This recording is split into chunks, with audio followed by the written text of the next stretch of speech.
What's up, everybody? Welcome to Rear Naked Radio. I'm one of your hosts, Jamie Kilstein. I'm Drew Weatherhead. We are into the new season. I think we're going to make this season 2 now because we broke 20 episodes on the last one with Fionn Davies. Oh, I didn't know And that. I thought feel you like were going, any further. I thought you were gonna. I thought you were judging seasons by global pandemics, where it's like, yeah, all right, that's how the last season ended. Is all of us were trapped inside our homes, and now the new season, fuck, we're still trapped inside our homes. Yeah, well, we got to end on a cliffhanger to lead you into season 2. You will not believe what our characters do in season 2. I know. It really seems like a jump the shark moment, where it's like the writers were like, yeah, jiu-jitsu, global pandemic. What the fuck is that? What lazy ass writer.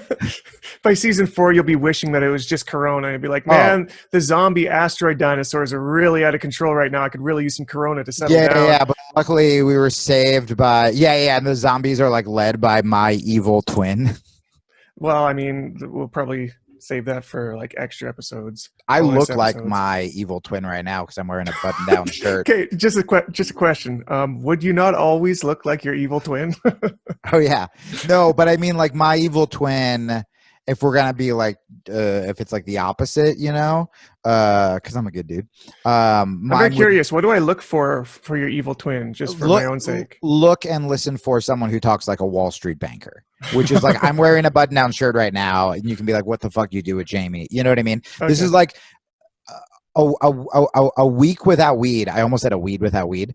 That's not good. A week without weed. And I'm wearing a button-down shirt, and by next week, I'm going to be like, do poor people really need, like, healthcare? And, like, maybe we should be, you know, this tapestry behind me is just replaced with a giant picture of, like, Ayn Rand or, like... gold chains. The Monopoly Man. Yeah. I really feel like rich people know how to use money better than poor people, so shouldn't they just have it? Shouldn't they just have all of it? And then, like, poor people can, so... Like my friend on Twitter posted this old picture, and he was like, one of these guys died, the other one's addicted to drugs, and one of them became a banker. And I wrote to him, I'm so sorry for your banker friend. By the way, does your guy addicted to drugs have any more drugs? Are there drugs? Speaking of drugs, this is going to be an interesting episode. We've got an amazing guest on today in Kyle Kingsbury. You may know him as a UFC fighter. You may know him as a polyamory enthusiast. You may know him as enthusiast. Is that like a thing? It's like a connoisseur of polyamory. Knocking door-to-door fucking people. He has little pamphlets that are also vibrators. Door-to-door polyamory. What's the term? Missionary? Yeah. I was gonna make like a doggy style, whatever. It's stupid. I miss drugs. Guys. Yes, also big into plant medicine. I meant to get to that.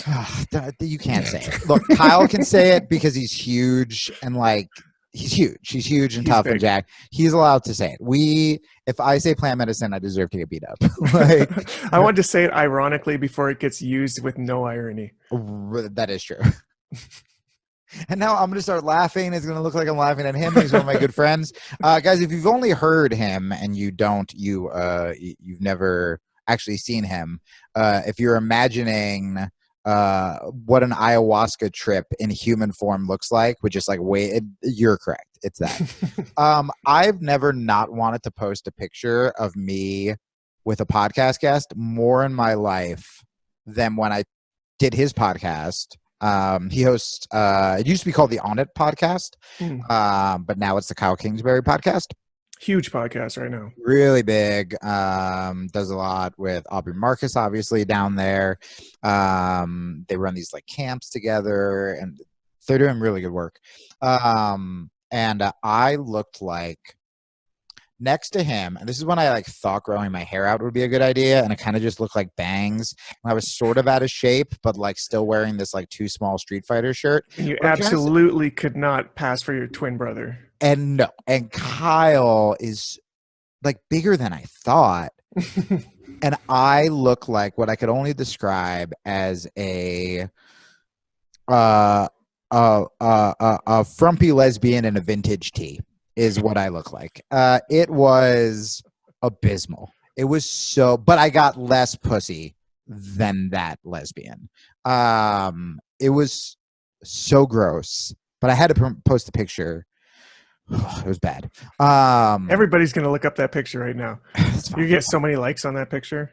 Good. I need. Is this the frumpy lesbian one? Yeah. Hey, remember when? No, I'm not gonna go into that. Sorry, that was about to get so bitter. We should say what would your if Tony and Khabib happened? Sorry, I'm just wow. If Tony and Khabib happened, what would your dream decision, like your dream ending, be? Mine would be to shelter underground in a nuclear fallout shelter, because the last time they tried to have a fight, a pandemic broke out. Okay, so that's my dream if it comes again. So you're not going to see the end of the fight. You're going to be underground. I'm not going to see the end of the world. Okay, so Drew. So for the record, Drew, he's just looking out for himself. He has a family. I get it. He's going to be in an underground bunker. I would like to see the fight go 5 rounds, and then the lights go off, and then the lights come back on, and then Connor and Dylan Dennis and the camp are standing in the ring, and then all of the Russian, whatever they are, they all jump into the ring. And then for no reason, the Diaz brothers jump into the ring. Yeah. So then the Diaz brothers come into the ring. And then as that happens, the octagon starts to sink down into the water, because this is all happening on Fight Island, of course. And then they all fight underwater while Dana White kind of towers above them like the king in Hunger Games. And he just goes, yes, yes. And then and then the winner now owns Fight Island, and much like at the end of Best of the Best 2, when they shut down the illegal fight ring run by Wayne Newton, after Tony Ferguson, after Tony Ferguson wins, and then Dana tries to go, because he thought Tony was going to lose, Right. He goes, well, what are you going to do next for Fight Island, boss? Tony goes, Fight Island is closed, and then he throws an elbow at Dana White, and then I assumed Tony flies away. I will never not marvel at your ability to turn every story into a 1980s martial arts film. 1990s, Drew, get your shit together. Yeah, so that's shout out to maybe Steven, maybe Stefan Kesting. I feel like we're friends now, and I should learn that. It's definitely Stefan. It is, right? Yeah. I mean, you could call him Steven if you don't want to be his friend. You know what? I'm going to neg him into... Call him Steve-O. Yeah. by just using his wrong name. That's going to be my new move with guys and girls.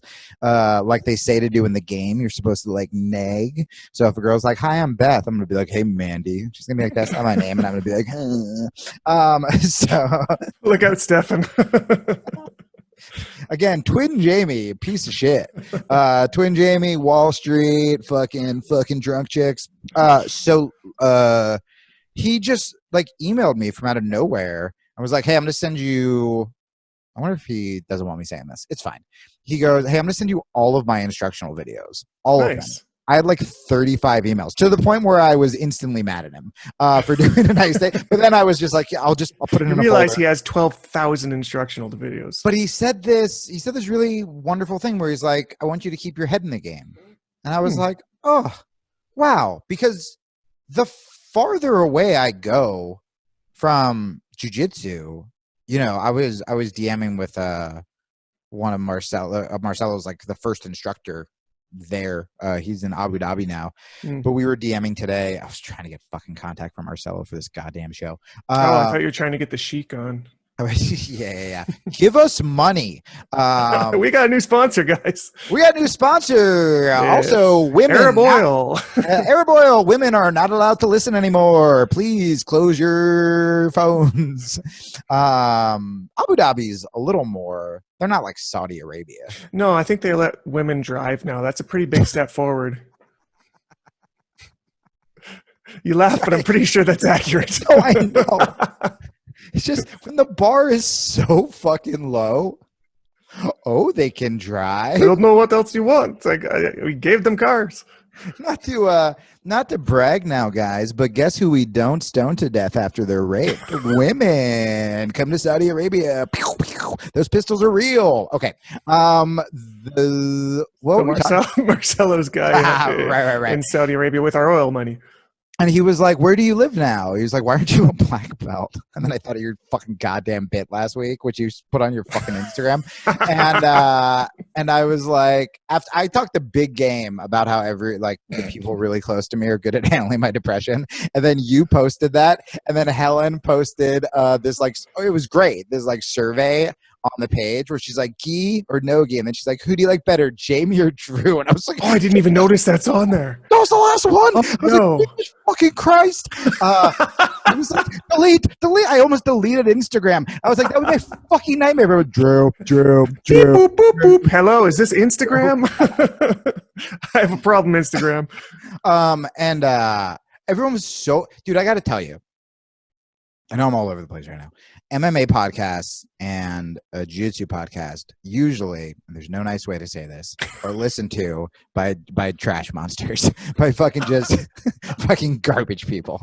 Just disgusting. Would be like, hey, I'm going to visit my mom, but I just trained. Whatever, I don't care if she dies, I'm garbage. And just like awful people.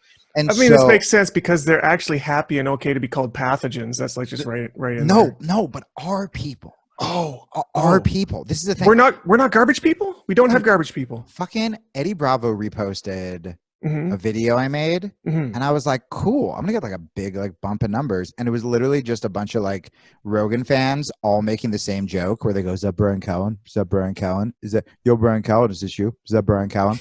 And then one Earth person is flat, Brian. Earth is flat, and then one person was like, "Not funny," and I was just like, "This is a fucking nightmare." And I love Eddie. However, his people are garbage people. they're all garbage. But when I saw Helen post that, and I literally like, it sounds so stupid, but that's how fragile I was last week, where I was like, oh fuck. And then I saw like there were a couple of stories of like responses, and I was like, Jesus Christ is my fucking nightmare. And everyone would like answer, they're like, gee, all the way, or like leg locks over whatever, blah blah blah. Yeah. And then like the first three were like, they were all like dudes. They were like jujitsu dudes. It was like, I love Drew and Jamie equally. Someone put a heart over the columns around both of us. And I was like, we are getting like you're pathogens, but you're pathogens with a heart of gold. That's right. That then destroy the heart and the heart stops because you're a pathogen. But I mean, it's like the scorpion and the frog, right? I mean, you're just doing what comes natural. We don't hold it against you. Yeah, exactly. You can't, OriginMain.com. Oh my God, we're still in it. We're in the ad. Oh, I was very, very excited I almost spit the water out when I was like, call back. So any other, while we wait for Kyle to come on. Oh, so no, well, you guys will see what the fucking premise is. We don't need to tell you. We have an idea. We have a theme for Kyle. I don't have questions. Well, I have one question at the end, but I have. Is it Epstein related? It is. I was going to take mushrooms for you people who are like, you're a coward. This is true. My mental health has not been in the best shape, so I'm going to take mushrooms after. I was just so afraid. Like, I'm so excited about this interview because I legitimately, like, Kyle and I end our text with "I love you." Yeah, like, and I love Jamie's mic is significantly louder than mine, and I will not be able to talk over him crying the whole time. I can turn it down also if that was real. No. I mean, just generally speaking, if you're crying while I'm trying to talk. Then... I know. Well, and like Kyle, like literally, like his podcast is one of the ones.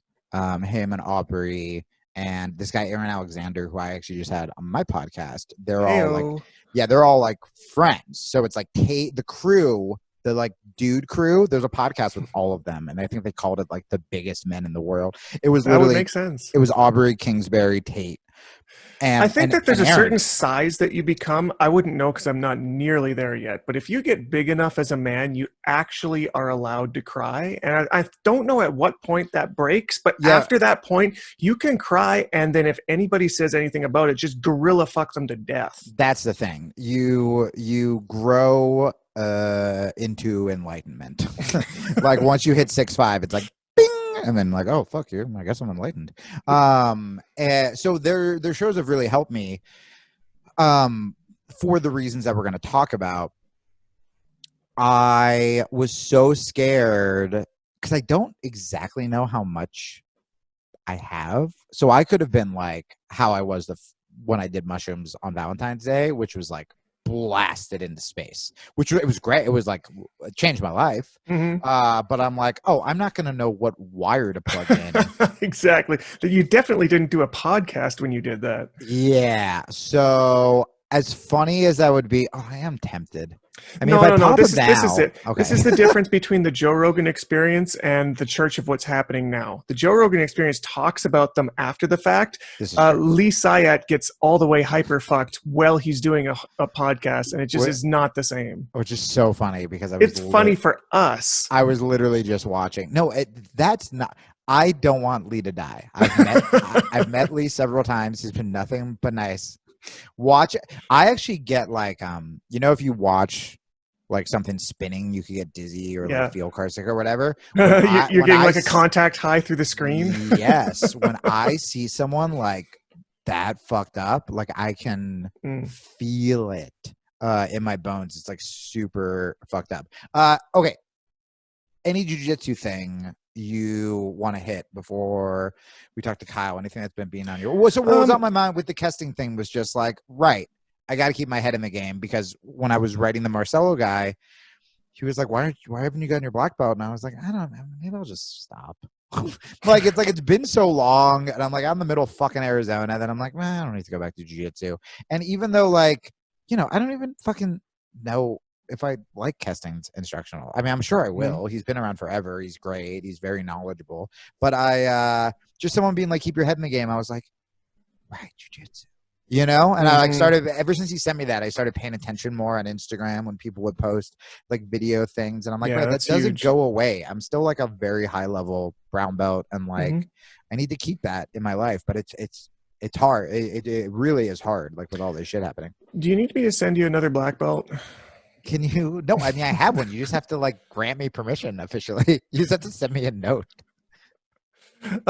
Yeah, we can cover some jiu-jitsu stuff after Kyle. I think I don't want to bog down what he's gonna go into, because I mean the guy legit, like, we're kind of as a lark talking about the things that people know him for, but what is really important to understand, you'll see it in the interview portion of the podcast, is he is a really nice human being. He's a beautiful human, and he's really very, very fascinating to listen to, because he's brilliant about the things that he knows. You talk about nutrition, you talk about psychotropics, you talk about life and relationships. Like, dude, I might have to step aside during the relationship question, because it could be the whole interview. Oh, I thought you were going to say because you would try to convince your wife to be polyamorous. You're like, I can't hear that shit. I can't know it exists. I can't know you can fuck other people. I have to leave the gym and you guys talk about your weird sex stuff. I honestly don't even want to know how interested she is in that. Kyle's Kyle doesn't see a link. I have just sent it. Just like that. We're doing this thing now, guys, where we're inviting the guest live while we're yammering at the beginning here. Usually we would have a second ad that we would run, one before the guest and one after. But now that the entire ad for the rest of our lives is originmain.com, promo code rear naked, we can sort of just lead naturally into the guest. Which is kind of fun. I like it. It's like they just sort of walk in through the door in the middle of our conversation. I've really been enjoying it. So let's see if this one doesn't ruin it. Oh, wait. Hold on. Okay. Yeah. I have sent the email. He has the super secret passcode. He may have to talk to the guards at the door, do the fist bump, make sure he knows which fist to bump. We have very strict security at Rear Naked Radio Studios here in lovely Albuquerque, New Mexico. No, that was actually, we've got, what's one of those things where it changes your IP address? I know they pitch them on all sorts of podcasts, and it makes it look like you're somewhere where you're not. Yeah, we're doing that. We're actually, if you look at where our IP is, it's like positioned geographically on the moon. We're not actually on the moon. So sorry. It looked like Kyle was telling me that his out was now, And I was just like, which would have been fine. Someone actually just asked. They're like, I like the episode you guys did by yourself. And I was like, aw. But for those of you wanting to, like, if you had any excuse or needed any excuse to get into the YouTube side of watching these, you could actually go on and see what Jamie looks like to have a panic attack. A panic attack in a stupid button-down shirt on my dumb phone. Okay, cool. That was so I've sent the invite. Great. I was like, he was on it. Kyle texted, he gives a good image to drug users. He texted at like 7 a.m. He was like, you can send that link over whenever you're ready. And I was like, the interview's at 12:30. Yeah, we've got world championship black belts who only eat broccoli that are not on that game. Yeah. Hey, will you guys all write to Russell Brand and tell him to be on the podcast? True story. Tell this story, Jamie. Well, it's not really a story, but I was texting with Huron Gracie because I want to get someone big who's not like a jiu-jitsu, like known for just jiu-jitsu. Right? Known in the jiu-jitsu circles, but not for jiu-jitsu. Yeah, so I wrote like Sam Harris and like Russell and so I tried to like low key because he trains with Huron. Mm-hmm. I was like, hey, is like Russell a nice guy? Without being like, email Russell. Because like I don't do that. LA is so gross like that. And he goes, yeah. And so Huron was saying, if you get his attention on social media, which is fucking going to be hard. It's hard. He has millions and millions and millions. He's like, he'll probably want to talk about jiu-jitsu because it's just different. You know what I mean? Which makes sense. He's one of those guys that you could get talking about the ingredients on the back of the box and you could have a 2-hour-long podcast that's worth listening to. Yeah. Well, and by the way, sometimes I listen to him and I'm like, I don't think any of those words made sense. I don't know if that's true. But other times I listen to him and I was like, oh, that was like really insightful. And like, I recognize one of those words. I recognize a couple. Yeah.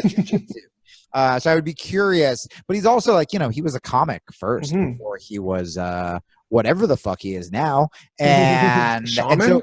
And so he's like, he's very like self-deprecating and funny. And when he gets into that, I like. And I also had the idea when I thought I was going to, okay, cool. Kyle got it. I also thought I was going to talk to him when I had the dumb idea that I was going to be sober. Oh, so my idea is, I'm like, if I can just, wow, that was so fast. Wow, that's actually Aubrey Marcus. Oh my God. What a switch. The old switcheroo.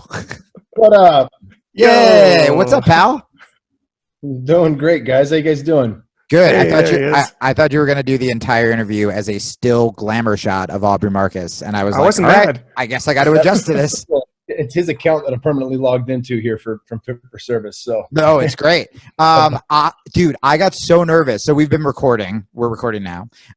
Where when I saw your text, I briefly thought that you said the start time wasn't 2:30, but your hard out was 2:30, which would have been fine. We would have kept going, but we have spent the last 20 minutes gushing about you. Like, I don't know if we've ever hyped a guest more. And then fluffing me in the back. Yeah, it was a little bit of that, and then we would have had to be like, well, I hope you like just us. Well, we would have just continued to talk about you for the hour and then left. Yeah, I would have listened to it.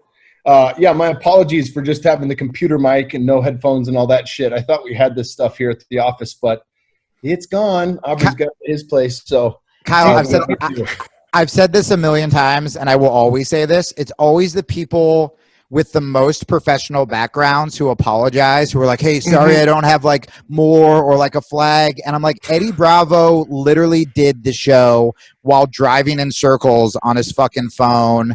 There was another guy. You always go to Eddie Bravo. It was Jeff Glover who literally did it high at Magic Mountain on his cell phone and put us literally twice through the metal detector. He was just like, hold on, and like put it down. Well, it's a fighter thing too, where I was even watching, like, I think Ariel Helwani was interviewing Jorge Masvidal after the Diaz fight, and I'm like, all right, you don't get a bigger interview than that. And like Jorge's like eating a chicken sandwich. He like closed the laptop at one point. Like, no respect. No, but you're a professional podcaster. So here's what I want to talk about. We've only interviewed fighters on the show. And what I love about you and where you've had an impact on me as a friend and as a listener to your podcast is actually sort of on the other side of that. It's the balance of masculinity and vulnerability, I guess, or of self-exploration or spirituality, kind of the way all of those intersect, because I feel like much of our world right now is like divided and tribalized. Like we're seeing it now with COVID. It's like you're either like anti-COVID or like you want people out of work. Like you're either on team job or team no COVID. And it's like, no, both of those things are fucking bad. And so the same thing kind of happens with masculinity. You're either supposed to be this fucking tough guy who gets shit done, or you're this like girly beta Jamie Circle circa 2005 to 10. And I love the fact that you do so much fucking like inner work along with all like the badassery that like that's what I want to sort of focus on today. I like that. Yeah, I think it's an easier thing for bros to comprehend if you think of it just from like a yin and yang archetype. You know, you don't have to think of it as masculine and feminine. Yeah, and you can look through that lens in pretty much everything in life. Doing versus being, working out versus working in. A lot of those concepts, you know, they're all paralleled there, you know, and you know, people think if it's inner work, it's like healing trauma and shit like that. It's not always that. I mean, a lot of times it's just leveling up. Like, I want to know more. I want to know myself more, know thyself. I want to have a deeper connection with my intuition. That sounds a little fruity and woo-woo, but, you know, the truth is we do have a deep inner knowing and we can connect to that. And I think a lot of the answers we search for outside of ourselves are found within. So how do we create space for that? Well, and that, I mean, what you just said is kind of like, that is how you would approach fighting, right? Like you want to test yourself. You want to keep learning. You want to keep evolving. You want to accept it's just another part of your human form instead of just the physical outside. I mean, essentially what you just did was gave really good advice to better yourself in general, which ties into the physical and the fighting and the, you know, blah, blah, blah. I got a question, sorry, to lead into that is, you were saying that the yin and the yang is an easy way to understand for bros, for people who are like super, super masculine. I find that a lot of fighters kind of fall into that category more often than they don't. Do you think that that is something that they can use more than anything, especially after they get out of fighting? I find there's a big problem when people fall off, they retire from fighting and they don't know how to find themselves because themselves was this big brawling, you know, muscular guy, right? Yeah, I mean, it started for me in fighting. You know, it started for me with the mastery of the mental emotional space. So that's when I started learning about breath work and visualization and meditation and things like that. And, you know, how can I shift myself from a neurochemical standpoint? How do I shift my physiology from, oh shit, I'm about to get fucking hit in the face, to how can I stay calm and present? So I'm not fighting in fear or fighting in anger, but I'm fighting, you know, with the calm equilibrium. It's exactly what Bruce Lee taught. You know, I never mastered that in the cage, but obviously that was something that still very much is important in life. I mean, it doesn't matter where your fight is, whether it's at the office or in the octagon. I mean, we're always battling up against resistance and different forms of challenges that show up in every single one of our lives. So how do you weather that storm? It's a hell of a lot easier if you're comfortable in your own skin. It's a hell of a lot easier if you have the ability to shift from trying to figure everything out in your head and just dropping into your quiet center. You know, if I can find peace and stillness, not only do I process things better with the brain, not only do I have more energy, but I have more peace and equanimity with all that is. I mean, it's a way you can tap into a certain level of contentment while at the same time working towards goals. And I think there's a lot of overlap between what we do, you know, as fighters and jiu-jitsu players to what we're doing, you know, in everyday life for people that retire or for people that are still in the game.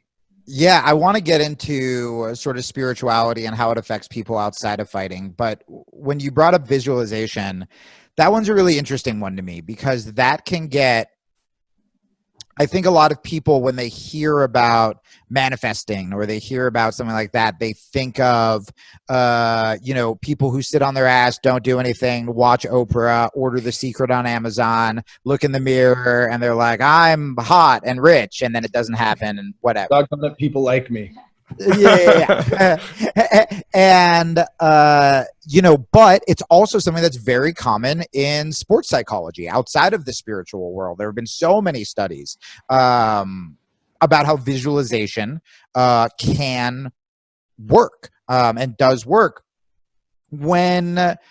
How did you when did you start transferring it over from just inside the cage, visualizing yourself? We've all seen UFC countdowns where people are holding their hands up in training camp and shit, to actually applying it in your real life. Where do you think that comes from? Like because it has legitimately worked for me so many times, even the times where I'm like, this is stupid. When I finally succumb to it and I can like visualize like the life I want or whatever, I start to see little clues I can grasp for and eventually, get there or get somewhere close to it.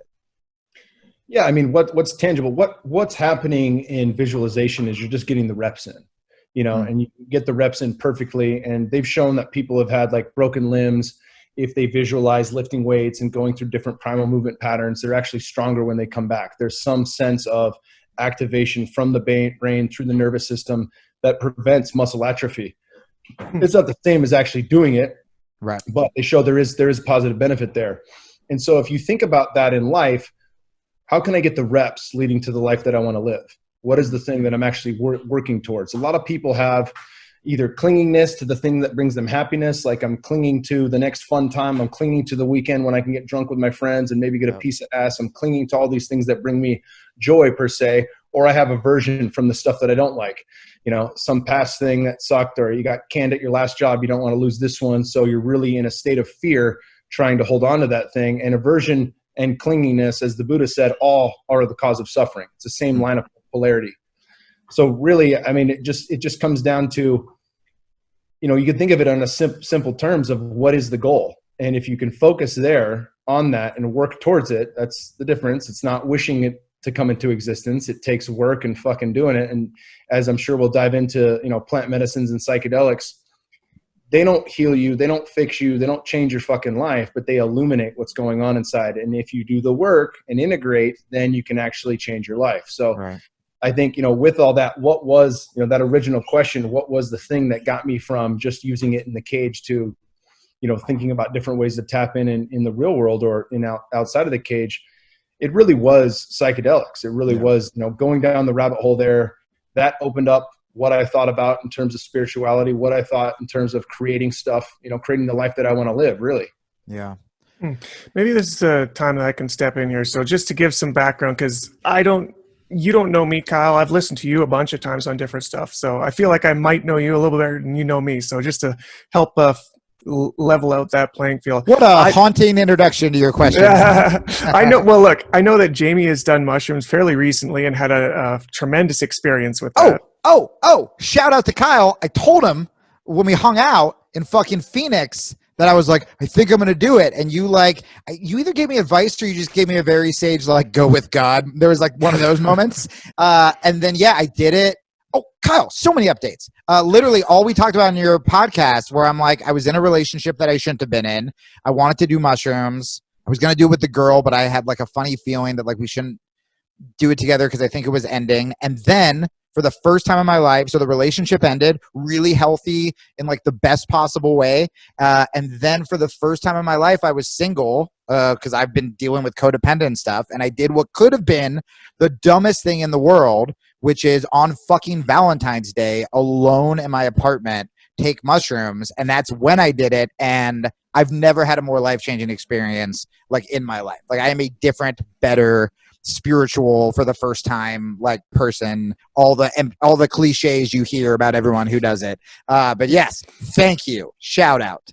Fuck yeah, brother. That's beautiful. Yeah, it was great. There was a term that Sam Houston used. He wrote The World Religions, and Psychonaut, he was around with Timothy Leary and Ram Dass when he was Richard Alpert, really well known in that early era of the 60s. And he coined them entheogens, and entheogens means to be in God. I mean, that's literally what you're tapping into. It's direct contact, and that's something that Dennis McKenna says, the failure of religion, then there's nothing wrong with it. Well, I shouldn't say there's nothing wrong with it. There's a lot that's right with it. But one of the failures is they tell you what God is. Whereas plant medicines and different psychedelics are the direct experience of that. You don't have to talk through someone else. You get direct contact. And that's, I've had experiences that were just, they illuminated or they were tough or whatever. And it didn't feel like I was talking directly to whatever source is. And then, through my development, I feel like that's what happens every time now. It's not like it's just one whack and you're there.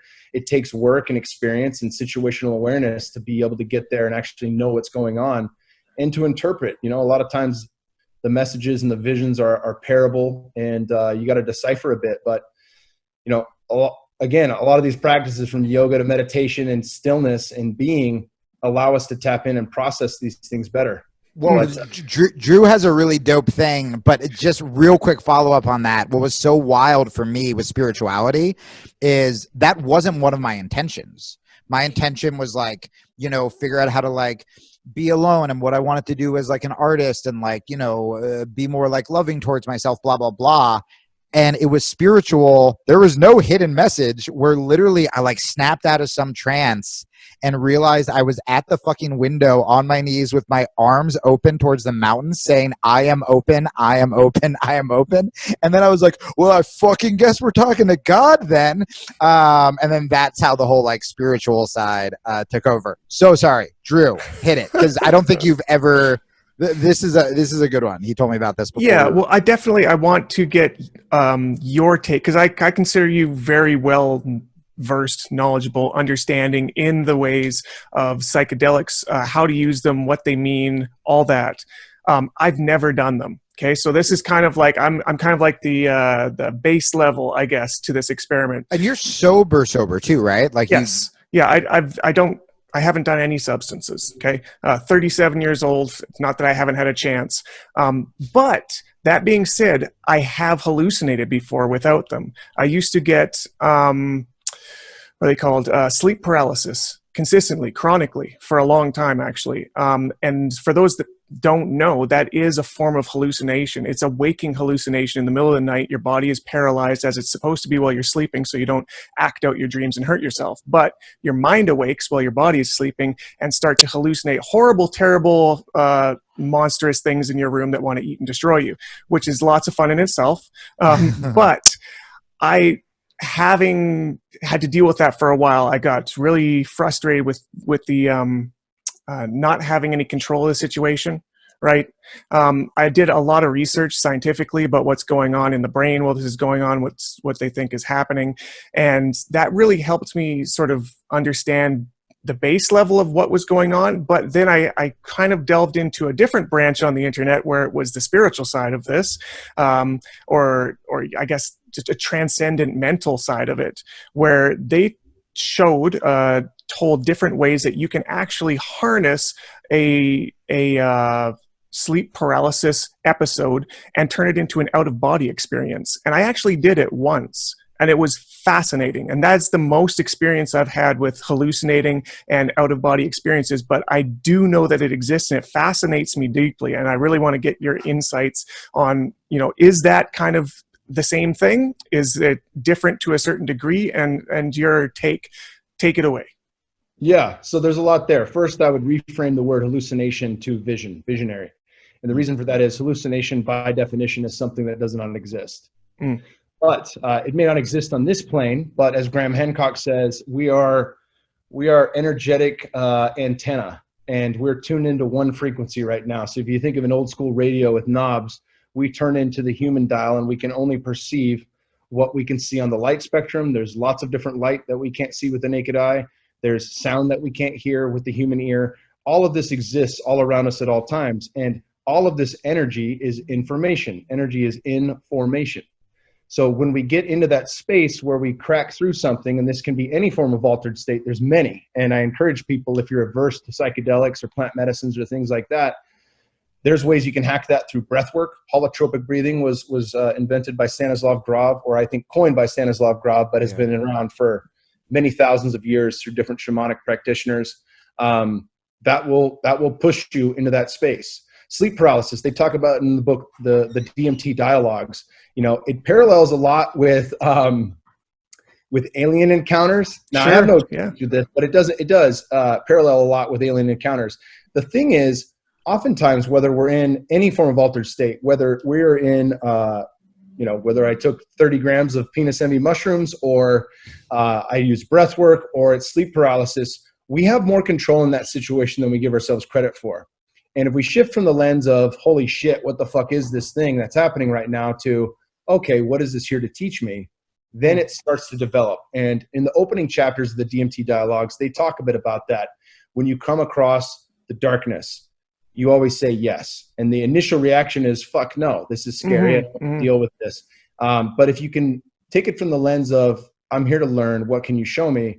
It's often going to illuminate at the very bare minimum into your psyche. What are your fears? I briefly mentioned that 30 grams of penis envy, which most people don't know is for sure one of the strongest, most potent forms of psilocybin mushrooms. And it was beautiful for about an hour, and then I spent pretty much an eternity in hell.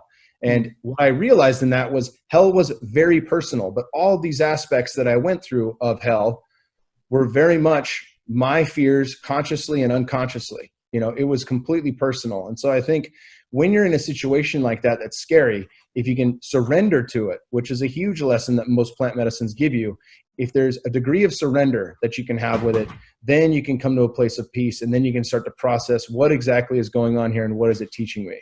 That's really fascinating. It's a navigation tool. It's a navigation tool in life, even, like not in the altered state. If life is happening to you rather than happening for you, and you get still, you can see, where is the medicine in this? What is this showing me? Where is the benefit? And sometimes, oftentimes when we're in the eye of the hurricane, we have no idea why it's beneficial, why the relationship ended, why you got fired from work, why fill in the blank. But over the course, when you look back, as Aubrey says, we begin to use hindsight as foresight. We can see that super challenging thing in our lives actually produced results that made us a better person and improved our lives.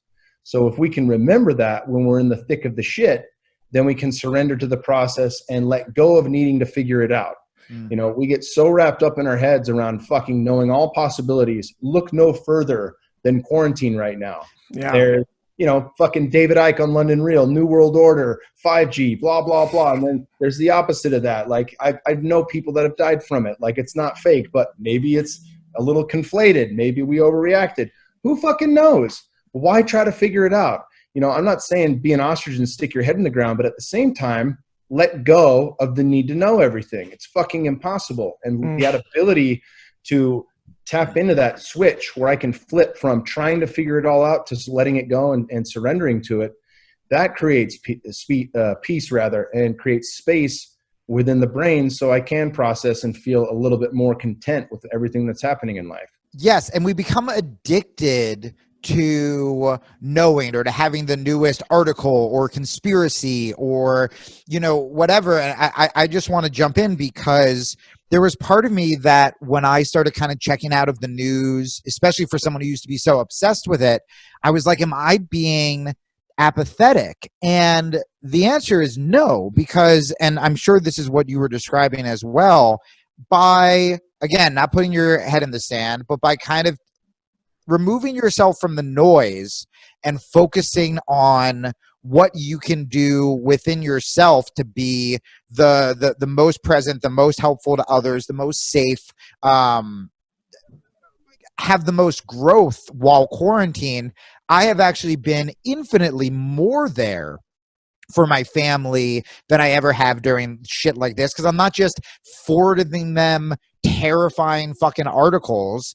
I can hold space if they need. I can just be there to joke around if they need, because I'm sort of taking care of myself. So I want to circle back to drugs, but on this, for our listeners and for fucking me, what are some things that you've done personally during this kind of quarantine COVID scare to keep yourself on track? Because we've had a lot of people, a lot of like white belts and blue belts, and fuck, I've gone through it, who jujitsu was kind of like the place that saved them. And like, I never went to a gym before I fucking found jujitsu. And so a lot of people are kind of falling back into depression, or, for me, the issue is always food, just eating shittier. what are some kind of things you're doing, like a day-to-day, either like a mental practice, a mantra, kind of, or do you have goals you're trying to accomplish since you can't do certain other things? Yeah, I mean, that's a great question. I really the focal point that drives this question is what is in my power to change and what is outside of it, right? So if my focal point is on all the shit that's happening externally, where I have no control over the numbers, I have no control over, is the test accurate? Is it not accurate? Are the numbers right? Are they fudged? Is there some fucking nefarious force behind it all? All that shit's outside of me. What's in my control? Well, my daily schedule is in my control, even if it's within my own home, or, you know, if depending on where you live, you can get outside, you know, if nothing else, you can get in your backyard or on your fucking patio, right? You need to see sunlight. So the things that are in my control has really been what I've been trying to master over the past month. And a lot of that comes down to unlocking the body. You know, if I soften here and I'm able to draw my awareness in practice, you know, Chogyam Trunpa Rinpoche, there was a book from Duncan Trussell that he recommended when I had him on, by Chogyam Trunpa Rinpoche. It's on Audible. It's called Meditation in Action. Yeah. So it's one thing to sit quiet in a room, highly beneficial. I do it every day, but it's another thing when I can take that and put it into fucking daily life. Can I meditate when I mow the lawn? Can I meditate while I do the dishes? Can I get out of my head and relax a bit more and let go of all the shit that I can't figure out or that I don't have control over? And one of the best practices that I've done is yogaanytime.com. I got no affiliation with them. So I'm not pitching it for a fucking 20% boost to my I'm writing it down. We'll take your 20%. You search in the search bar Jenn Prugh, JENN PRUGH. And to be perfect, I mean, I've done a lot of yoga prior to this, but I've never taken a class that's as good as her classes online. Wow. Her commentary during the yoga taught me how to meditate better. It taught me how to be more, and perhaps not most importantly, but definitely equal to those, it taught me how to do plant medicines better. And I have a fuck ton of experience with psychedelics. But in that opening of the body, space, I mean, you think about this on all levels: physical, mental, emotional, and spiritual. If I create space in the body and I create space and gaps in my thinking awareness and drop into this knowing that's deeper, you can call it gut intuition or heart center or whatever you want to fucking use, or you just say, I'm just getting out of my head here. However you look through that lens, it's important that we do that. And if we can do it when there's any sort of challenge, like a focal point that draws us away, it not only is it more challenging, but it's easier in a sense, right? It's easier than sitting quiet and having my mind wander and saying, why the fuck can't I turn my mind off? If I'm in a tough stretch or really hard posture and I can focus on my breath and put a gap at the top of the exhale or at the bottom of the exhale and at the top of the inhale, I can start to widen that gap. And if I can do that on a daily basis in the practice that's struggling, and I'm not overthinking it like, fuck, I suck at yoga and my wife's so good, and I take the ego out of it, then I start to create space, not only in the body through stretching, but in the mind. And that ability to turn the mind off, once again, works very well in all practices, normal waking consciousness as well as altered states of consciousness. And it's one of the ways we fucking sleep. Everyone who has trouble sleeping right now, it's because you are thinking before you go to bed. And you're likely doing shit that you shouldn't be doing before you go to bed. But if you're able to set aside space to reflect on the day, iron out what went well, what didn't go well, journaling helps with this, but at least be able to come to a space where you can turn off when you lay down at night, you will sleep better. It's guaranteed. It's one of the most important things. Dude, I'm so glad you said that, because I have this coaching client who was having trouble sleeping, and he was like, I start to think of all the bad shit. Like, and I was like, I would rather you get less sleep and get the fuck out of bed and go do something that makes you happy, or journal or meditate, and then get back in there. Because that was all I used to do, was like in bed, before bed was when I went over like the fucking terrors of like my life. And then you wake up, my poor mom still describes, like, she's like, yeah, I wake up like pretty much like sad or afraid. And I'm like, that's a fucking nightmare. It's so awful. And so much of it has to do with mindset. And I think people get defensive. I think I used to get defensive when someone would be like, just like be positive. I'm like, go fuck yourself. My life is trash.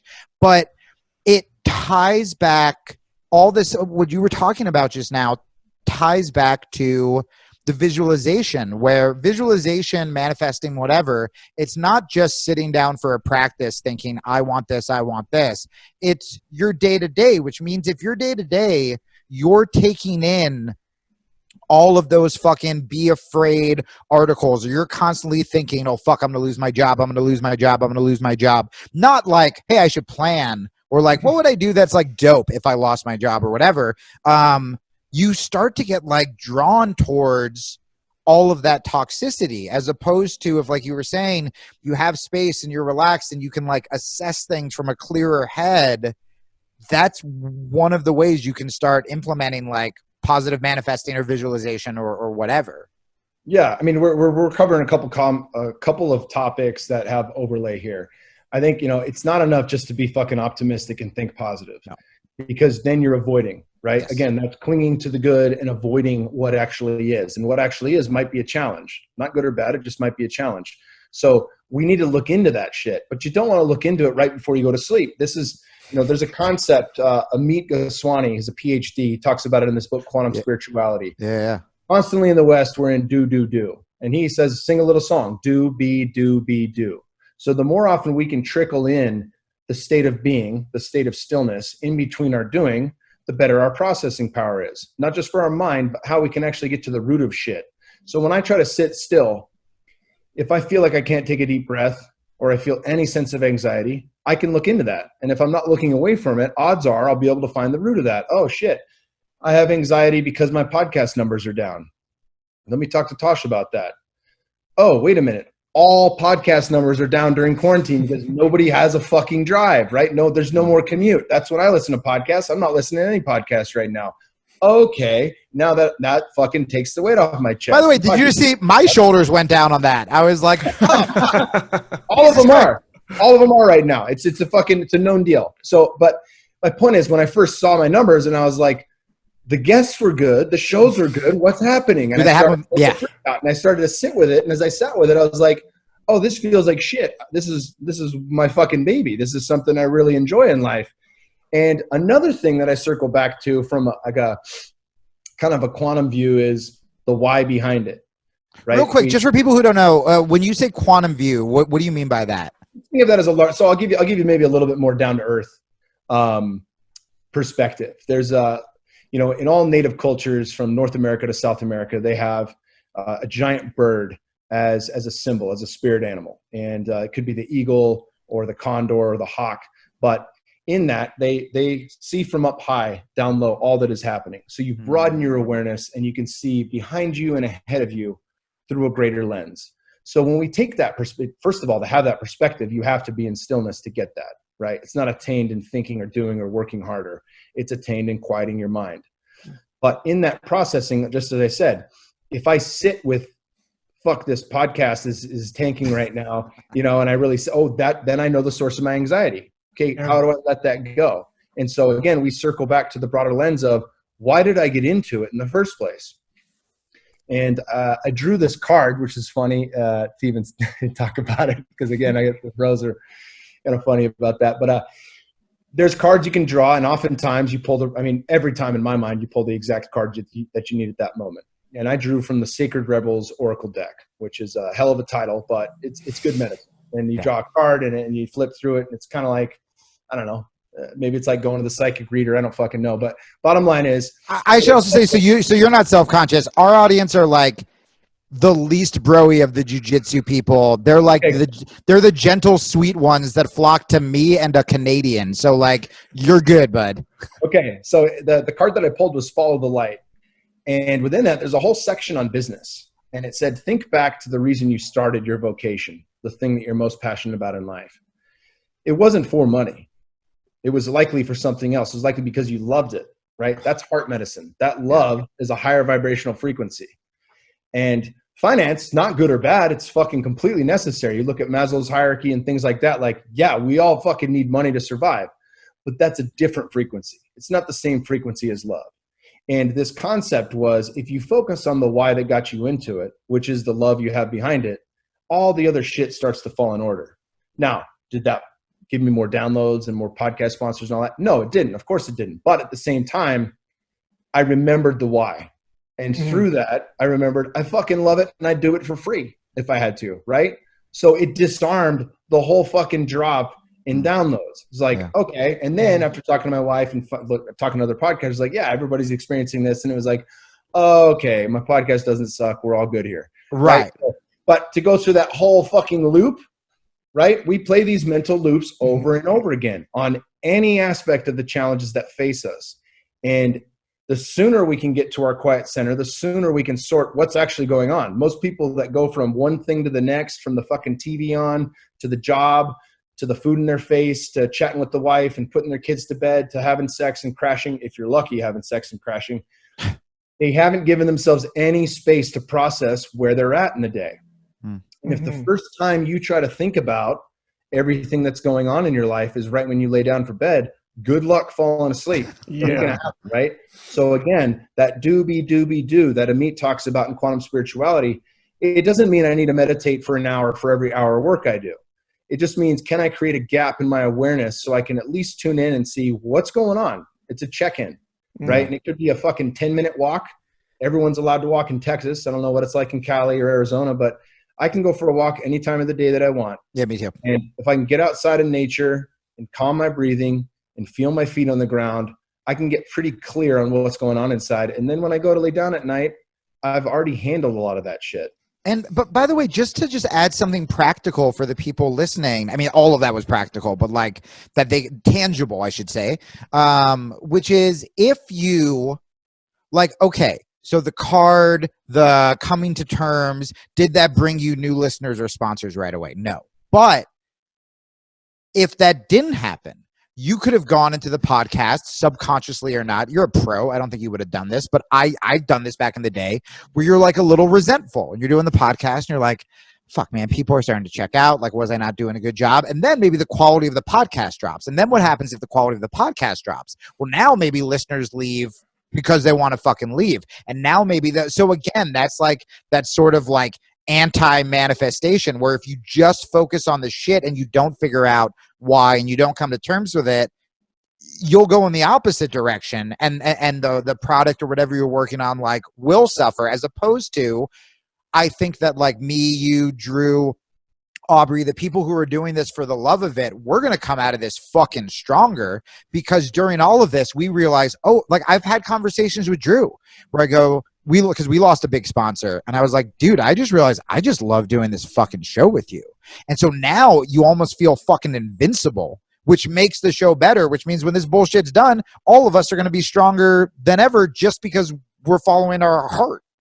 Yeah. It's what lens are you looking through, right? We can throw on the lens of fear, look through the fear sunglasses, anger, resentment, blame. David Hawkins was an awesome dude, a medical doctor, lived out, I think he finished out his years in Sedona, just a brilliant guy. He wrote a book called Power versus Force, and he really dives into that, you know, from a vibrational level, what frequency are we on? And guilt and shame are at the bottom of the fucking list. And as we move up that ladder, we get to love and compassion, but there's a lot of shit in between.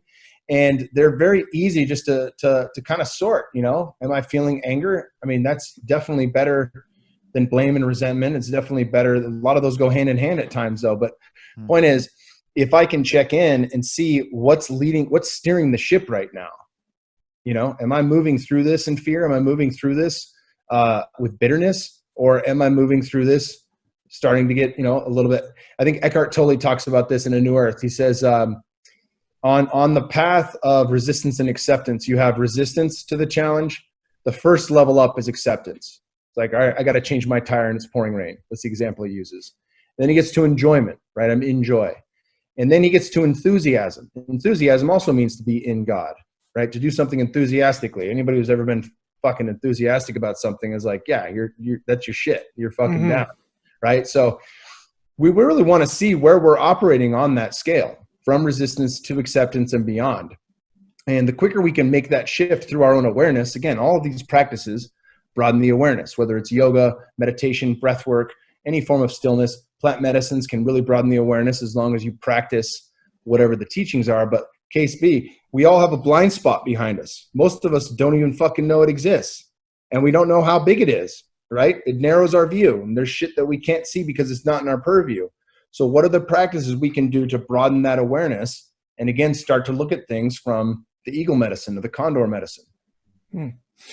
So if I were to try simplify this, if you're going along in your day, take some time to figure out where you're at vibrationally, figure out where you are. Are you anxious? Are you angry? Are you happy? Are you sad? And then if necessary, if you're feeling lost, if you're feeling like this isn't the place you want to be, remember the thing that you love to try to focus back on that. Is that correct? That's one move. You can also hijack the nervous system, like breath work. I've had a lot of guys on the podcast. I've done breath work with Wim Hof. Rob Wilson and Brian McKenzie are probably two of the best in my opinion. On their website, powerspeedendurance.com, you can look up the art of breath. And they have breath practices for waking the diaphragm up first thing in the morning, to how you breathe before, during, and after training, and then how you calm yourself down. And all of this shit's backed by science. I mean, my buddy, Dr. Andrew Huberman at Stanford right now is studying that parasympathetic breath work to shift you from an anxious state to a calm state, to a relaxed state. The same type of breathing to calm you before you go to sleep at night.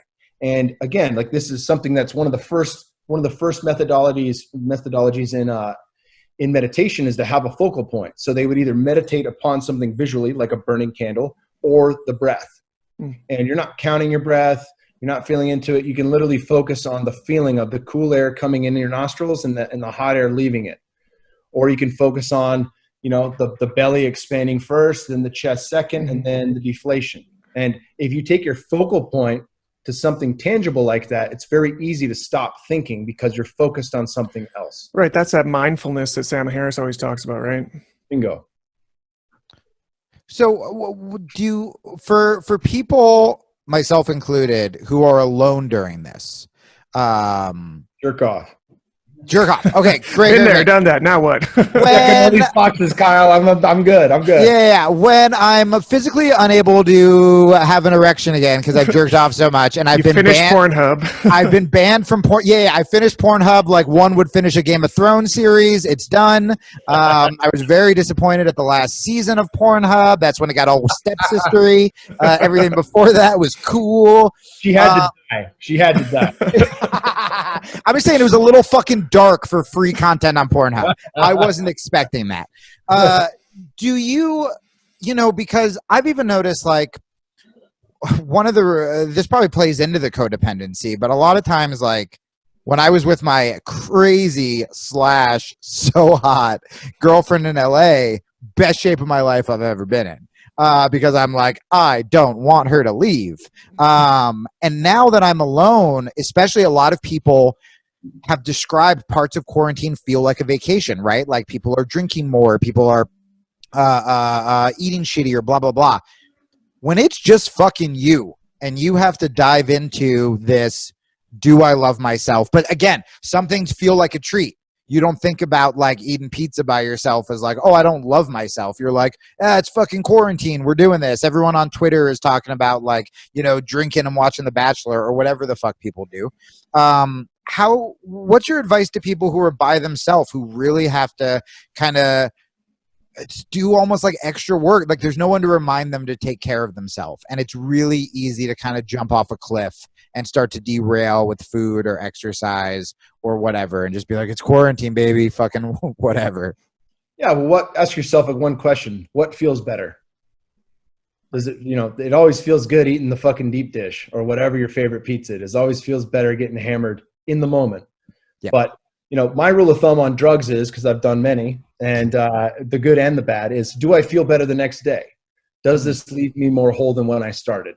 And you can use the same thought process on food, right? I mean, I can make fucking really good food, even if it's just a grilled steak or a fucking hamburger, something super basic.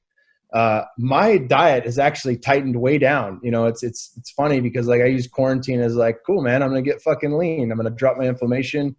And I've been probably 90% carnivore, which is right for me. It's not right for everyone. Yeah. But my point being is that if you start to have discipline, and the discipline isn't to punish yourself or with some end goal in mind, but the discipline is of the lifelong goal of self-betterment because you love yourself and you want to take care of yourself, then you start to look at every aspect of your life, from your movement practice to your sleep practice, your meditation, what brings you joy. Paul Chek talks about this in his ebook, The Last 4 Doctors You'll Ever Need. Dr. Quiet, that's your sleep, your meditation, your yin practices. Dr. Movement, that would include yoga, stretching, weightlifting, walking, biking, etc. Dr. Diet, what you put in your body, what you drink, all of those things. And then Dr. Happiness, that's your vocation. Like, what is your fucking mission? How do you serve for the greater good? Are you just earning a paycheck? That's cool for the time being, but what really would motivate you to go in to a job each day that you knew was making a difference, not only in your life, but in others? Yeah. And if you look through those lenses, you can see like which doctor's fucking off kilter here. Right. But again, that goes into, on a daily basis, there are practices that I know will make me feel better. And the thing is, like, if I can work out in a way that leaves me with more energy in the tank than when I started, that's a win-win on all sides. It doesn't come at a cost where I can't play with my son when I get home from work, or now I'm quarantined, I bust my ass in my garage gym and it's like, nah, I don't want to wrestle. Like, I'm not trying to be that fucking guy. Like, there are more important things than me deadlifting a lot of weight or fill in the blank. It's really just about what are the areas that I can work on that matter, that extend well past my time doing that practice. If I start the day with yoga, the rest of the day is pretty good. I mean, we had, for example, I planted some trees in the backyard right before quarantine started for my wife's birthday. And I asked one of the builders, it's a new build, I'm like, hey, I don't know where the plumbing is or anything. He's like, if you hit a sprinkler or whatever, just let us know. We'll come out and fix it for you. Don't worry about it. I was like, cool. So I just planted the trees wherever the fuck I wanted. And our bill, this was in February. In March, our water bill was like $400. And I was like, damn, dude, maybe we overwatered the plants. Like, all right, we'll let the rains take care of the plants. No more baths, that kind of shit. Let's tighten it up. And then this month, it was even higher. And I looked at the thing and it was 1,260 gallons per day. And I was like, fuck, we got a massive leak. And so, because I had done the yoga and felt peace and equanimity, it was like, all right, cool. I'm going to eat this 1 month again. They're going to come out and fix it. They did. It's like no big fucking deal. So there's very practical ways we can learn to not sweat the small stuff. At the end of the day, I have enough, thankfully, to be able to pay the fucking water bill. And it really doesn't matter. It really doesn't matter at the end of the day. And if I need to make changes, like sell the fucking truck that we have as a family car and we all pack into the Prius, fucking cool. Like, we have so much fucking here, especially in the States or in any modern country that's listening to this podcast right now. If you have a phone that can listen to podcasts, you're doing better than most people. And so when you really start to think about things like that, it shifts your perspective. And as Dr. Wayne Dyer said, when you change the way you look at things, the things you look at change. And it's pretty basic when it comes to that. But for people who are solo right now, just pick one practice. James Clear talked about that in Atomic Habits. You get all inspired and you're going to add all these fucking things. I'm going to master my sleep, my diet, my this and that. No. Change one thing at a time. Stick to it for a couple of weeks till it's ingrained and it's not going to leave you. Then add in the next. And you'll know the benefit too. If you try to add in 5 things, even if you got them all, you couldn't point to which one was doing what. Yeah. You want to know why it's working. So you have to feel that almost in its essence alone. And then you can start to add to that. I got to say, I'm starting to feel self-conscious with how many quotes you've rattled off in this one podcast. I think it's more than I actually know in my entire brain. This is fascinating for one. So thanks a lot, Kyle. You re-listen to this podcast, Drew, and then every conversation you're in, you get to be like, as Kyle Kingsbury quoted on Rear Naked Radio. All this wisdom that I fucking keep pulling out of my ass, and you just put my name on the quote. Yeah, I'll remarket it for you. I got you, buddy. Me saying all sorts of shit. Well, actually, that leads into a question I want to ask you, which is if we're thinking about the grandparents from the 20s who were like, don't listen to jazz music, it's all reefer and they're fucking white women, or whatever they thought. There's stereotypes of drug users as delinquents, as fuck ups, as whatever. And yeah, like, you're like the smartest guy I've ever talked to. Is the difference, and then I want to specifically hone in on weed, but the first part of this question is the difference between Like, you know, when you roll with like a black belt and they could fucking kill you, but they're really chill and they're having a great time. And then you roll with a blue belt and you slap hands. Even the way they slap hands, you're like, oh, fuck, you're working out some bullshit on me. I feel like I'm not your father. I'm not your father. yeah. He loved you. He loved you. Jesus Christ. But like with drugs, I feel like it's the same way, where like to see someone like you who has had a lifetime of drug use it to better yourself, to help other people, blah, blah, blah, compared to the cliche stoner who sits around eating ice cream and watching cartoons, or the person who, you know, does mushrooms at a fucking street fair and like freaks out or whatever.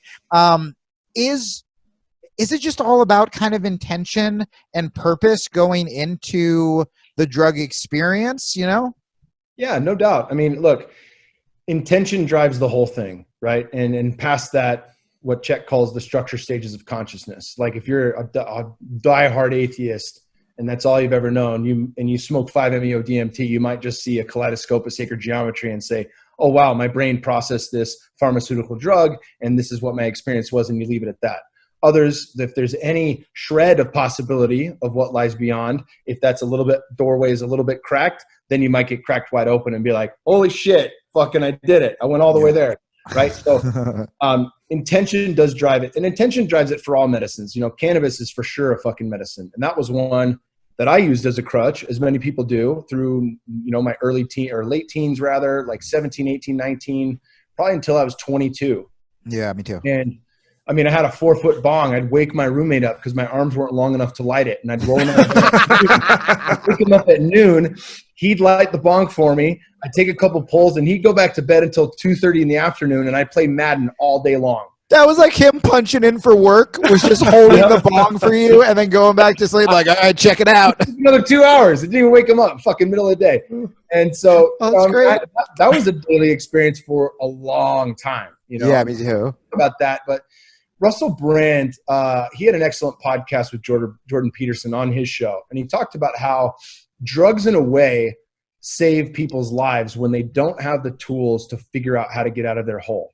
Mm-hmm. Right? So in a hole of depression, in a hole of trauma, in a hole of shit, or even just, you know, minus the trauma, or if say there's no trauma recognized, it might just be the fact that you see that life has no meaning and it's purposeless. You know, it's purposeless. There we go. Purposeless.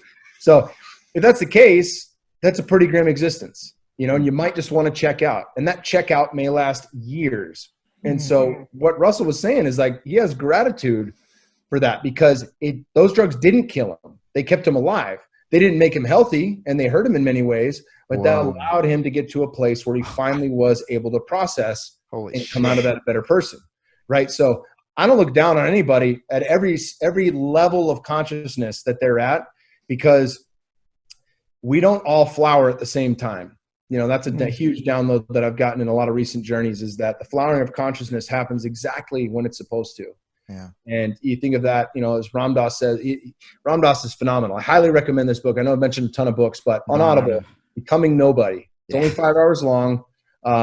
It's absolutely brilliant. It's a series of his lectures, but he just goes through that. You know, he goes through all the suffering that's in the world, and it's a lot. You know, like, and it's way more than we suffer here in the West. But, you know, I mean, he's talking about his trips to India and watching, you know, bodies get burnt alive. And this kid is standing next to him trying to do his numbers 1 through 10 in English. And he's so excited that he has an American to speak English to, that he's like shouting the numbers while he could smell human flesh burning. And, you know, he just gets into that. Like there's just different parts of cultures that most of us, it's not in our periphery. It's not in our awareness. And I think as we begin to shift back to what is it exactly that I want to do with my life? Where is that guidepost? And then we can start to say like, okay, maybe if I'm doing the work, it's not up to me to fucking force it upon everyone else. Right? You look through that lens of religion. It may be the fucking best thing in the world for you, but it's not up to you to hand it to fucking everyone else. Right. And plant medicines, for example, they're not for everyone. Not everyone's ready for that. So it's an option. It's not the option. And so I think from that standpoint, you begin to say, okay, if I look around and the guy who cuts me off or yells at me for driving too slow or any of these things, it's like, that's where they're at. I don't need to be affected by it. Right. And that's a much better way to look at things in life than to constantly be at the whim of everything that's happening outside of you. No, that's fucking great. I was talking to your buddy on my podcast, Aaron Alexander, and I brought up weed, and I was like, I want to throw out my weed because like I started smoking a little bit again, but I would start to like eat shitty. And I'm like, yeah, I'm just kind of that like cliche guy. Like I've also like written a bunch of cool music and stuff. And he was like, yeah, just, you don't have to be that guy.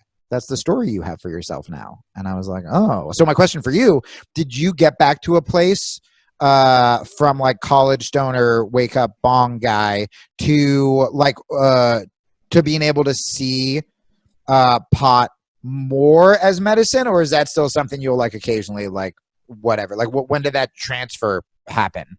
Yeah, I mean, it transferred in fighting. You know, I really had taken a break from cannabis, and then just in the fight career, didn't see a real need for it. And then I found use for it in camp because it helped me sleep. So again, I hadn't mastered the mind. I didn't know how to turn it off, and cannabis would help me with that. I mean, CBD got me off taking fucking 8 ibuprofen a day. You know, I was slamming ibuprofen because I played football since I was 10. So lots of injuries. CBD got me off that. And so it is a medicine. But again, what is the intention behind it, right? And Terrence McKenna, one of the greatest psychonauts of all time, he said cannabis is not meant to be used daily. It's meant to be used at the maximum dose you can handle in one sitting and with a lot of distance in between those ceremonies. So if you treat that as a psychedelic journey, like when Rogan talks about taking a big edible and going in the float tank, it will be that. It will be an intentional practice for you to get outside of your head and drop into that. There are some people in the population who fucking need it as a medicine on the daily. You got glaucoma, you got Alzheimer's, Parkinson's, dementia. It's going to help, you know, so daily practice might be right for those people. But more often than not, if we get clear, we see that maybe I'm going back to the wishing well one too many times. And there's plenty of people in fucking plant medicine space that do this. You know, they're at every single time there's an opportunity to do ayahuasca, their hands raised, you know, every single time, you know, they get a quarter pound of mushrooms and go through it in a month, you know, things like that. But these things work best with space, you know, again, going back to that yoga, like if we can create space in our mind, there's a benefit. Space in our body, there's a benefit. Space in the practice of altered states of consciousness, there's a benefit there. So there's, you know, it's really looking past the lens of right and wrong, but you can see like what is the best practice, and you all know that because it's personal. And the way you tap into that is your fucking intuition. It's in the stillness. Well, Jamie, do you want to? Oh yeah. So I was going to do mushrooms for this interview, but I wanted to talk to you so bad, Kyle. I was afraid I wouldn't be able to figure out Zoom. So I was like, I'm not going to do it. So what I'm going to do instead is be inspired by this interview, hang up, take it now. From what you saw, wise friend of mine, Kyle Kingsbury, any intention ideas for me for this? It's not going to be huge. It's not going to be anything massive by myself. But for this, I'll tell you right now, play the East Forest Music for Mushrooms album on Spotify, iTunes, Amazon, any of that. He's great. I've become friends with him, and he's the fucking best. He is the man. Play that album. Listen to Parangi's ayahuasca album afterwards as you're still processing. Wait, what the fuck's that? Porangui, Porangui. He's also everywhere music is. He has an album called Ayahuasca and Ayahuasca Remix. Just start with the original ayahuasca album. Okay. It's we'll just. I feel like that would be Eddie Bravo's ringtone. It's incredible. So play those, and you know, for you, I think this just goes back to self-love. So I would ask and investigate, where are there any areas where you don't fully love yourself? Where are there any areas where you might have resentment, where you might be a critic, where you might judge yourself? All of them. I don't have to do mushrooms. It's all of the areas, Kyle. So again, where you know, where there is darkness, if we avoid it, the darkness remains. Where we shine the light, the darkness doesn't exist. So as you illuminate that, and this isn't, you know, heaven and hell talk, it's just I love it. Bring your attention and your awareness, you will illuminate those things. And when you begin to understand it, you'll see a way out of that. So you don't keep repeating the same pattern, right? Buddy, Yeah, there you go. I'm so lucky to have you in my fucking life. Everything you do is so important, and I'm thrilled that we got to finally have you on the Jiu-Jitsu podcast. I think I made one Jiu-Jitsu joke. There was a blue belt joke in there somewhere. You did it. This is easily this is like my favorite fucking interview we've done. So thank you again so much, man. Fuck yeah. Love you guys. Love you too, pal. All right, brother. All right, see you. Peace.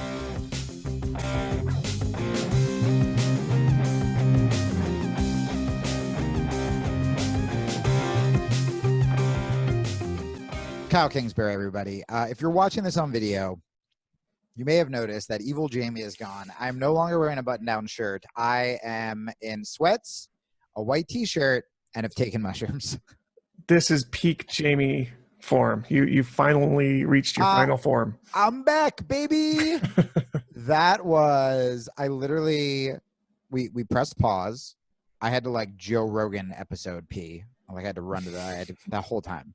I turned my phone off airplane mode and just started texting Drew. I spelled everything wrong.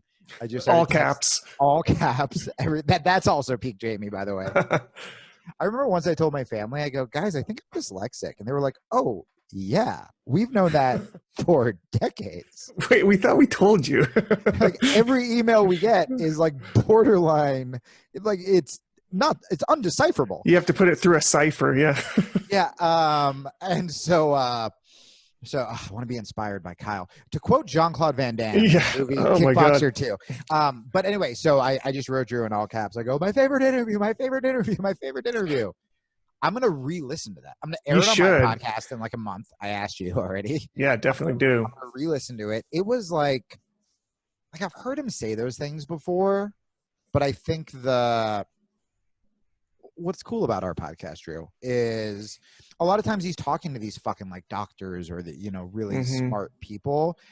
And I like that me and you were like, break it down for dum-dums. Yeah, buddy, I've never felt more like a white belt in a conversation for I don't know how many years. I'm used to being the guy that has like the information in the room that people are coming to me about jiu-jitsu is like, how do I sweep? How do I, these are fundamentally, philosophically, break it down for me, Drew. And I was such a dummy lost in that conversation. Like, please, Kyle, just keep talking. I know very little about what you're saying, and I'm just going to nod because it sounds really good. Well, can I tell you, and a bunch of people have asked me podcast advice, and I think you too recently, where that's kind of one of the jobs why Jon Stewart and The Daily Show were so great isn't because he tried to be the smartest person in the room. He was on mushrooms. He was on mushrooms and 5-EOME. See, I don't even fucking know that shit. It's that a really good comedian, you, me, our job isn't to be the smartest people in the room. Our job is to be the translator. And that's this really beautiful thing about comedy is that it can be used for whatever, dick jokes, fart jokes, blah, blah, blah. Translation, I get it. But like, I didn't get politics until I listened to Bill Hicks. And I was like, oh. And then like Hicks didn't inspire me comedically as much as he did just like as a human, right? Like he was the reason I took mushrooms for the first time. And so like that's what we get to do. Like we don't have to feel self-conscious. Like we get to be the person who like doesn't give a fuck because we're comedy people, and then we get to go, oh, what the fuck is quantum? Or he's rattling off quantum words and names of people from Nepal that sound like they're a Willy Wonka character, and I have to research them afterwards. I barely could jot down yoga for the people. Even that, I was like, I was just writing it really quick. You look at your writing afterwards; it's all backwards and upside down. I know. I found the ayahuasca guy. I'm like, let's find this before it kicks in. I got it. I got it ready to go. Got your soundtrack. It says original motion picture soundtrack for ayahuasca, and I'm like, nah. Damn, is this an IMAX? I don't know. I hope not. Self-love. He did not break when I made the joke about needing to forgive all of myself and shame. No, he looked like he was absolutely expecting it. It's like, yeah. Yes. And I'm like, no, but we laugh because that's a form of denial, right? That's the other comedian's job. Right. It's translate, denial, carry on. Jokes. Dick joke. Yeah. Translate, denial, dick joke. I still taste. Like I have parts of my teeth. Doobie, dick joke. Doobie, dick. Guys, look, we talked a lot about transcendence. We talked a lot about being centered. But you know what we didn't talk about? Fucking ass kicking. And True. He's really good at ass kicking too. He definitely downplayed that he was a UFC fighter. Yep. Yeah. Yeah. That was just like low key. It's like everybody that looks like him, you just assume that they are. So they're Jiu-jitsu like, black belt. When he was trying to make not metaphysical, when he was trying to make a philosophical point about how oftentimes we have a blind spot, but then he lifted up his arms to show the blind spot. And I was just like, Jesus fucking Christ. There's your sacred bird right there. Look at the wings on that thing. What if he was like a douchebag, but with the spiritual language? But I love that too. I love that he was easily the most vulnerable, philosophical, gentle, but also the biggest guest we've ever had. True. Like, I love that so much. Biggest in a couple ways. Yeah. Dick? Was that a dick joke? Well, I didn't know. So I was telling Jamie in between our recordings here that we may need to actually put together an appendix for this one for people who are re-listening so that you can cite the source material because it was dense. Yeah. Could you also add the word appendix to that? Because I I'll add that in the glossary. I mainly read fiction. Right. It's true. I was gonna hold on. Can we just powwow just over here real quick? Yep. Okay. I was gonna when I was going like we learned a lot. But also ass kicking. Right. I was gonna segue into you know, who else ass kick and Jocko and me. Yeah. All right, should we go back? All right, let's go back. Hey guys, sorry about that. Nothing Dick to see here. jokes. Dick jokes. Okay, so we talked a lot about yin and yang and sort of the feminine side and being vulnerable, but the other side to that. Can you see me over here real quick? Okay. I forgot the. Oh no! Is it the mushrooms? I forgot why we had the powwow. Oh no! Do you see things right now? What are you seeing? My best friend. Okay, I remember. All right, back. Sorry guys. If you know the deal. OriginMain.com, guys. Right. Want a balance. Right now you feel like, I want to learn about Buddhism. I want to learn about meditation. I want to learn about stillness. But like, I want to see how long it takes Jamie to start kicking in on this stuff. Yeah, but also like, Drew's just going to keep drawing out this podcast because he wants it to kick in while I'm on the air. Not until you see trolls. Guys, look, listen to me. Besides like finding yourself and being centered and like all that stuff, sometimes you also want to fucking curb stomp a terrorist. Yes. Big size 13 boot. Yes, that's the yin side of freedom. That is the yin. And if you want to get those boots that are meant, these boots are meant for curb stomping ISIS. You can go to originmain.com. There are boots. There are face masks. True. There are gis that are made in fucking America, Drew. That's right. We both have rolled in them. They're the best fucking. I went to a fucking gi school just so I could roll in this goddamn gi, and it almost made me like gi. Almost. Just a couple more times, you're gonna be stuck. I know. They're just the fucking best. They are the reason the show exists. I'm getting emphatic. They're the reason listen, everyone shut the sit down. They're the reason this fucking show exists. There's nobody there, Jamie. They're making face masks. They're making face masks. They make their shit in America. They're doing like such good work. Corona has not slowed them down. No, maybe even sped them up. I don't know how that works, but it might be. I was so scared we were going to lose our sponsorship. That you want to support them. We support them. They support us. It would do us. We don't ask. We don't have a fucking Patreon. We don't ask for much, guys. We're literally just asking you to support America, buy dope shit, get a discount. that helps the show. It's like the best deal you could possibly hope for. We're literally giving you a discount on stuff that's going to make you better. It's going to make your clothes better. It's going to make your mind better. They have supplements. It can make your diet better. It's going to make things every day that when you wake up in the morning, you're going to take your supplements and say, good. And you're not going to know why. It's just part of how it works. It's science, something about science. You're gonna wake up and your wife's gonna be gone, and there's just at 4:30 in the morning. By the way, she's gonna be gone, and instead there's gonna be a kettlebell, and you're gonna be like, "What happened? At what point did I divorce my shitty slob of a wife and just buy a kettlebell?" You don't even know.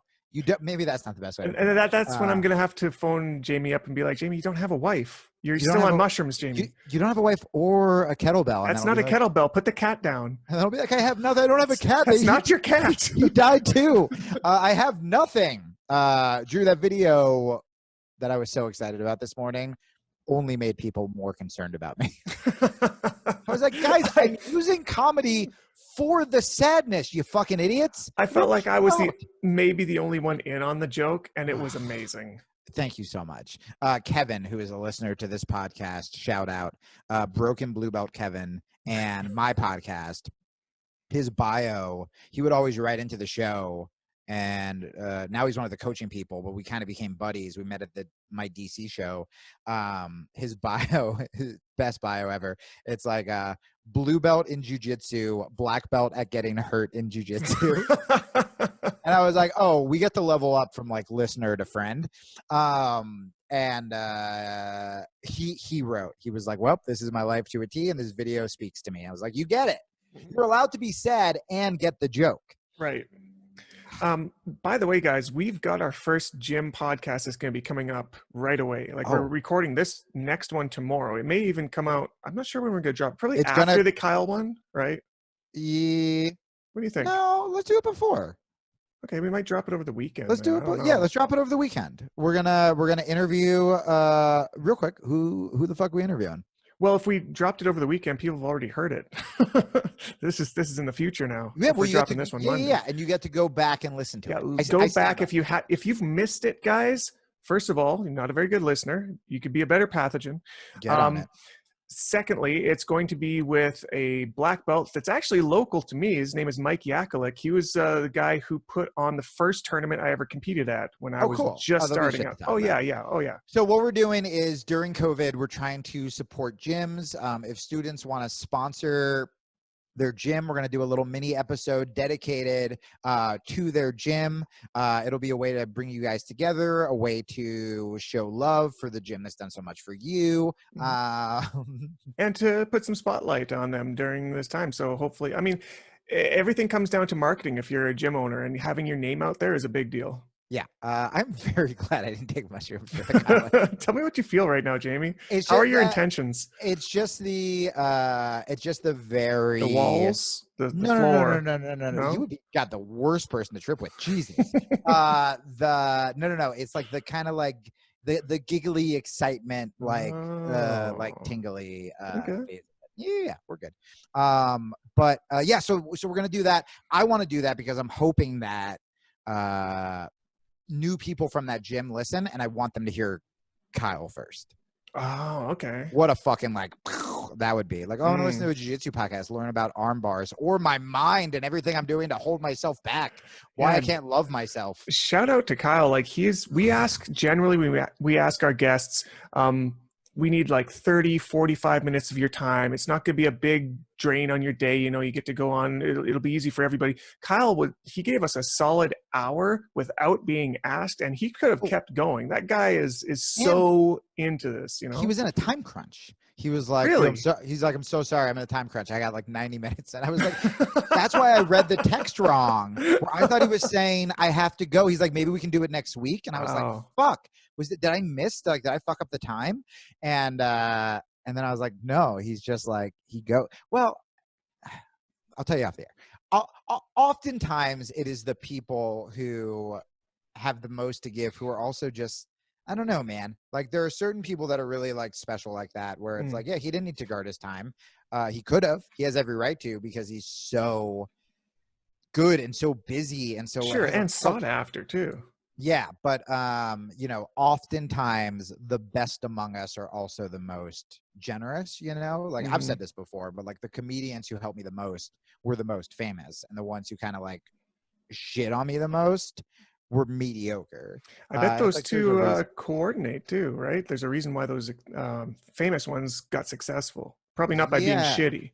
I remember Gary Goldman, who is kind of having a breakout year with like he's had an HBO special on depression. I think Judd Apatow may have directed it. I don't know, but I opened for him once in Philly, and he said the best advice. I did the young kid thing where I'm like, "What's your advice?" And he's like, "Be nice to everyone on your way up, on your way down, like just the wait staff."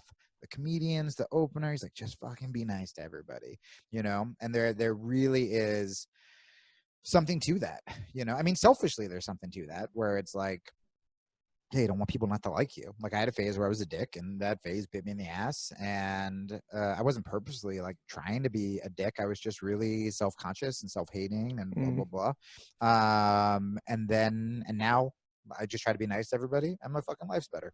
That's like beautiful. It's pretty simple.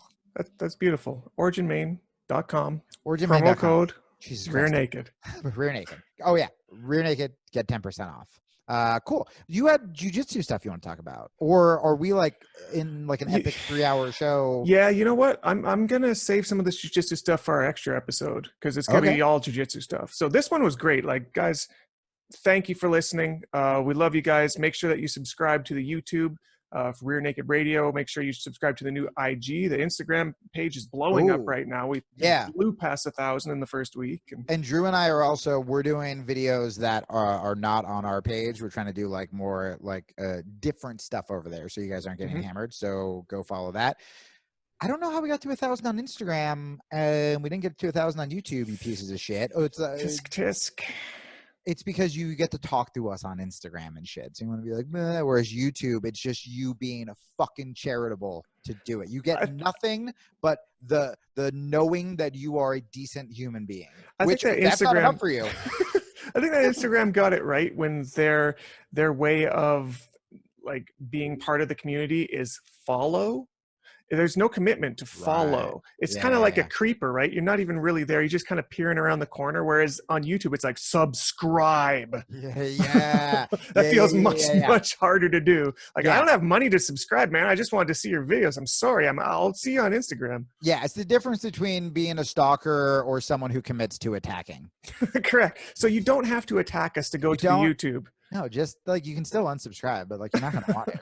It's free. And you're gonna if you watch, you'll get to see Kyle flex. You'll get to see me pick up and start to play with a pillow, then see myself do it, then get really self-conscious. True. You'll get to see Jamie panic while he's reading a text while I jabber and blabber about. I don't even know what I was doing. I was just filling dead air as fast as I could. I would just hear like random words, and I was like, I don't know what you're talking about right now, and I thought I blew the Kyle interview. It was good. We're a good team.